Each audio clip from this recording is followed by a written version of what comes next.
Assalamualaikum warahmatullahi wabarakatuh. Hai guys, kenalkan kami dari Kelompok 6.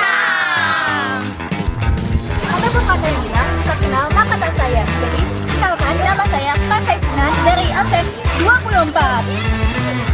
Lalu perkenalkan nama saya Karisa Lisa Saputri dari absen 9. Lalu saya Fiusa Salabila dari nomor absen 15. Nama saya Ade Septian, absen D pertama.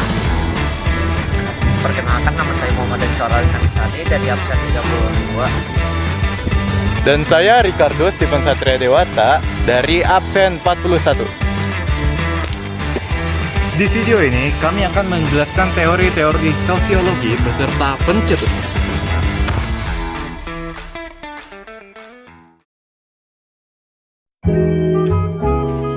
Yang pertama, ada 5 tokoh dan sosiologi klasik. Yang pertama, Max Weber. Max Weber adalah seorang sosiolog dan filsuf Jerman yang dikenal sebagai salah satu pendiri sosiologi klasik.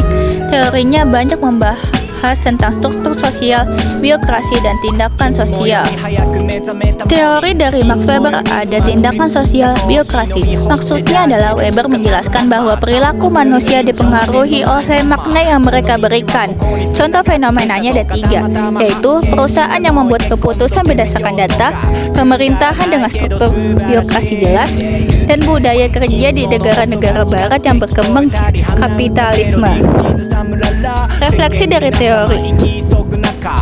Lalu, refleksi dari kelompok kami adalah teorinya membantu memahami perilaku dan organisasi modern, kritik karena biokrasi kadang terlalu kaku, dan pentinglah untuk analisis sosial dan ekonomi masa kini.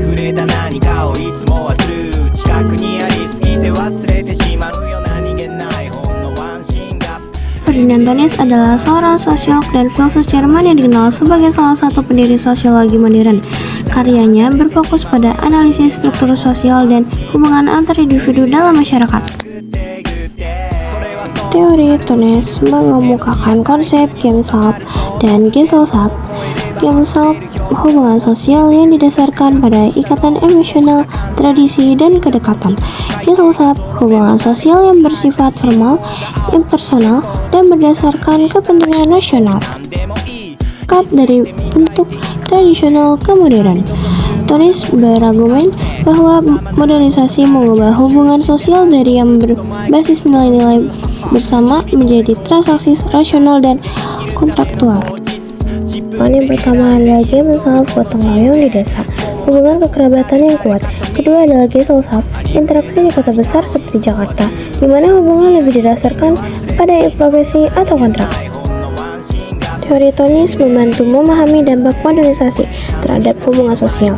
Namun, kritik muncul karena dikotominya dianggap terlalu kaku.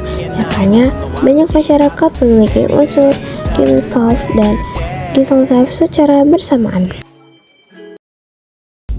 Ibn Khaldun adalah seorang cendekiawan muslim dari Tunisia yang dianggap sebagai bapak pendiri ilmu sosiologi, sejarah, dan ekonomi modern. Karyanya yang terkenal adalah Muqaddimah. Suatu teori asabiyah merupakan ikatan solidaritas kelompok seperti suku atau bangsa yang menjadi dasar kekuatan politik dan stabilitas sosial. Asabiyah yang kuat memungkinkan suatu kelompok menguasai kelompok lain. 2. Siklus peradaban. Masyarakat berkembang melalui tahapan primitif, pedesaan, perkotaan, kemewahan, dan kemunduran. Kemewahan dan korupsi melemahkan asabiyah, menyebabkan keruntuhan peradaban. 3. Ekonomi dan negara. Khaldun menganalisis hubungan antar produksi pasar dan pajak. Pajak yang tinggi dapat menghambat pertumbuhan ekonomi. Contoh fenomena yang relevan. 1. Asabiyah, gerakan kemerdekaan yang didorong oleh solidaritas nasional, misalnya Revolusi Indonesia tahun 1945. 2. Siklus peradaban, kejayaan dan keruntuhan kerajaan-kerajaan besar seperti Romawi atau Majapahit. 3. Ekonomi, kebijakan pajak yang memengaruhi pertumbuhan usaha kecil.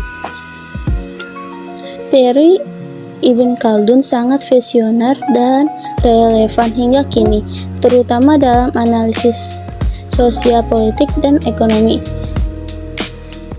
Karl Marx Teori yang akan diangkat adalah teori konflik kelas.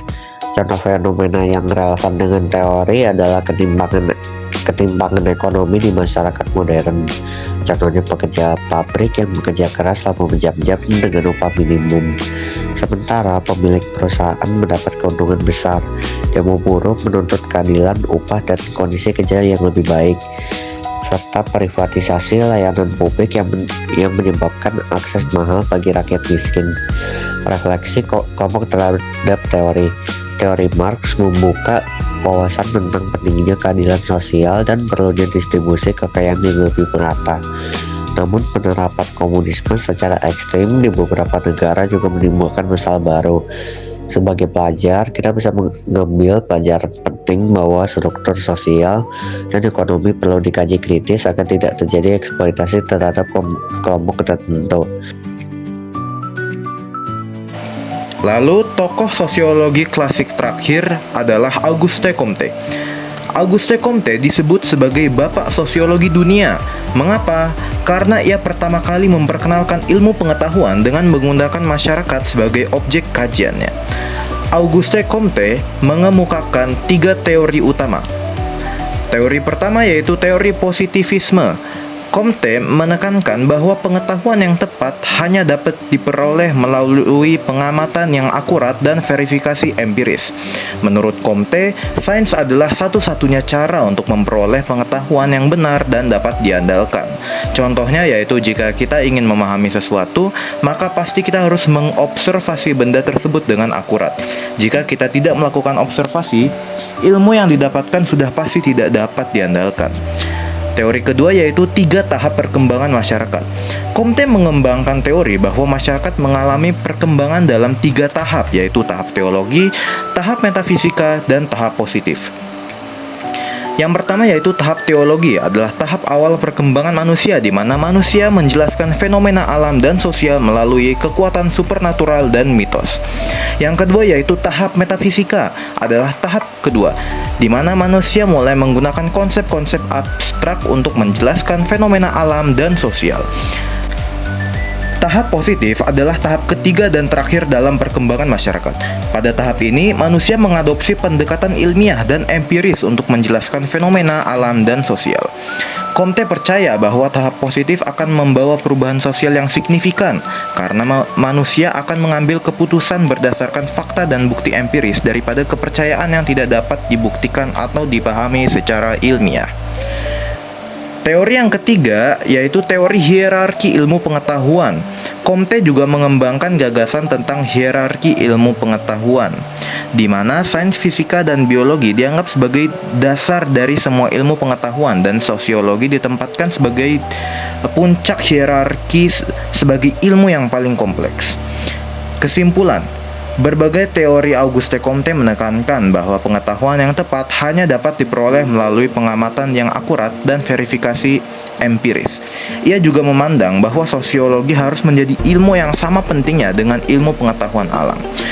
Refleksi kelompok kami tentang tokoh Auguste Comte yaitu menurut kami Auguste Comte merupakan tokoh yang sangat berjasa di bidang ilmu pengetahuan sosiologi.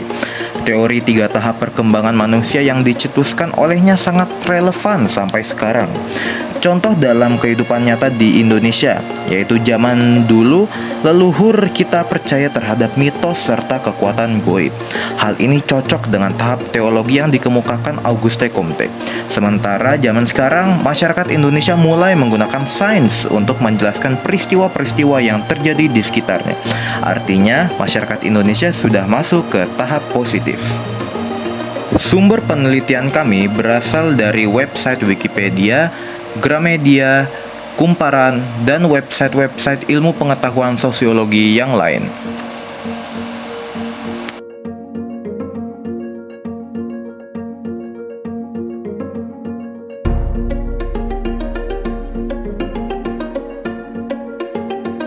Yang pertama, Louis Althusser. Louis Althusser dikenal dengan teori konflik fungsional dalam sosiologi. Ia mengembangkan perspektif bahwa konflik dalam masyarakat bukan hanya destruktif, tapi juga memiliki fungsi dalam menjaga keseimbangan dan perubahan sosial. Contoh fenomenanya, konflik antar pekerja dan manajemen dalam sebuah perusahaan bisa memicu perbaikan kondisi kerja. Perbedaan pendapat dalam politik yang menyebabkan perubahan kebijakan. Protes sosial yang akhirnya menghasilkan perubahan hukum atau kebijakan pemerintah. Konflik antar kelompok etnis yang memicu dialog dan rekonsiliasi. Refleksi dari kelompok kami adalah teori-teori Coser mengajarkan bahwa konflik bukan hanya sesuatu yang harus dihindari, tapi juga bisa menjadi sumber positif untuk perkembangan masyarakat. Wright Mills adalah seorang sosiologi Amerika yang dikenal dengan analisis kritisnya terhadap struktur kekuasaan dan masyarakat. Karyanya banyak memengaruhi sosiologi, politik, dan teori sosial kritis. Mills berpendapat bahwa masyarakat Amerika dikendalikan oleh segelintir elit yang terdiri dari pemimpin korporasi, politik, dan militer. Kelompok kecil ini membuat keputusan penting yang memengaruhi seluruh masyarakat. 2. Imajinasi sosiologis. Konsep ini mendorong orang untuk melihat masalah pribadi dalam konteks masalah sosial yang lebih besar. Contohnya, pengangguran bukan sekedar kegagalan individu, tetapi bisa jadi akibat sistem ekonomi yang tidak adil. Contoh fenomena yang relevan. 1. Kekuasaan elit. Pengambilan keputusan tentang kebijakan publik yang didominasi oleh kelompok elit politik dan pengusaha. 2. Imajinasi sosiologis. Masalah kesehatan mental yang meningkat bisa dikaitkan dengan tekanan sistem kapitalitas modern. Teori Mills sangat relevan untuk menganalisis ketimpangan dan kekuasaan masyarakat modern. Namun, beberapa kritik menyatakan bahwa analisisnya tentang elit kekuasaan terlalu menyederhanakan kompleksitas hubungan kekuasaan. Lalu ada Anthony Giddens, adalah seorang sosiolog Inggris yang dikenal sebagai salah satu tokoh utama dalam teori sosial kontemporer. Karyanya mencakup modernitas, globalisasi, dan struktur sosial. Giddens mengembangkan teori strukturasi dan konsep modernitas lanjut. Teori strukturasi menjelaskan bagaimana struktur sosial dan tindakan individu saling membentuk. Struktur tidak hanya membatasi, tetapi juga memungkinkan tindakan. Modernitas lanjut menganalisis dampak globalisasi, refleksivitas, dan ketidakpastian dalam masyarakat modern. Penjelasan teori yang pertama ada teori strukturasi. Struktur seperti aturan norma dan agensi seperti tindakan individu tidak terpisah, tetapi saling mempengaruhi. Contoh, aturan hukum, yaitu struktur membentuk perilaku, tetapi individu juga dapat mengubah hukum melalui gerakan sosial, yaitu agensi. Lalu yang kedua ada modernitas lanjut. Masyarakat modern ditandai oleh percepatan perubahan, globalisasi, dan ketergantungan pada sistem ahli seperti teknologi. Lalu, individu terus-menerus merefleksikan identitas dan pilihan hidup mereka. Contoh fenomena yang relevan yang pertama ada teori strukturasi. Media sosial. Platform seperti Twitter memiliki aturan yaitu struktur, tetapi pengguna juga menciptakan tren baru seperti agensi. Kedua, modernitas lanjut. Perubahan pola kerja akibat teknologi dan globalisasi. Teori Giddens sangat relevan di era digital, tetapi kritik menyatakan bahwa konsepnya terlalu berfokus pada individu dan kurang memperhatikan ketimpangan struktural. Lalu, tokoh sosiologi modern terakhir adalah Ralph Dahrendorf. Beliau mengemukakan teori konflik, yaitu merupakan sebuah pendekatan sosiologi yang melihat masyarakat sebagai arena pertentangan antara kelompok yang memiliki kekuasaan dengan kelompok yang tidak memiliki kekuasaan. Ralph Dahrendorf mengembangkan teori ini dengan menggabungkan pemikiran Karl Marx, namun juga melakukan modifikasi dan penolakan terhadap sebagian aspek teori Marx. Salah satu hal penting dalam pemikiran Dahrendorf adalah ia percaya bahwa dalam masyarakat terdapat dua dimensi yang beriringan, yakni konflik dan kerjasama. Konflik muncul karena adanya pertentangan kepentingan dan kekuasaan antara kelompok-kelompok sosial yang berbeda. Namun di sisi lain, kerjasama juga diperlukan untuk mempertahankan stabilitas dan kesatuan sosial. Ralph Dahrendorf berpendapat bahwa dalam masyarakat modern, pemilik sarana produksi tidak selalu juga menjadi pengontrol. Dalam pandangannya tersebut, pertentangan kelas tidak hanya tentang kepemilikan sarana produksi, tetapi juga melibatkan hubungan-hubungan kekuasaan antara atasan dan bawahan. Ralph Dahrendorf juga memodifikasi pandangan Marx mengenai konflik kelas. Menurut pandangannya, konflik tidak hanya berfokus pada pemilik sarana produksi dan pekerja, tetapi juga melibatkan pertentangan mengenai legitimasi kekuasaan. Kelompok yang berkuasa cenderung menciptakan ideologi untuk membenarkan dominasinya, sementara kelompok yang kurang berkuasa mungkin menciptakan ancaman terhadap ideologi tersebut. Contoh fenomena yang cocok dengan teori konflik ini adalah contohnya yaitu pada sejarah Amerika. Kelompok wanita mulai menyadari perlunya kesetaraan dengan kaum pria dan menolak posisi semu yang diabaikan dalam struktur sosial. Lalu kita masuk ke refleksi kelompok. Menurut kami, teori konflik ini benar dan juga pernah terjadi di dunia nyata. Contohnya yaitu kaum wanita yang dulu tidak memiliki kebebasan berpendapat, sehingga mereka menuntut agar kaum wanita setara dengan kaum pria.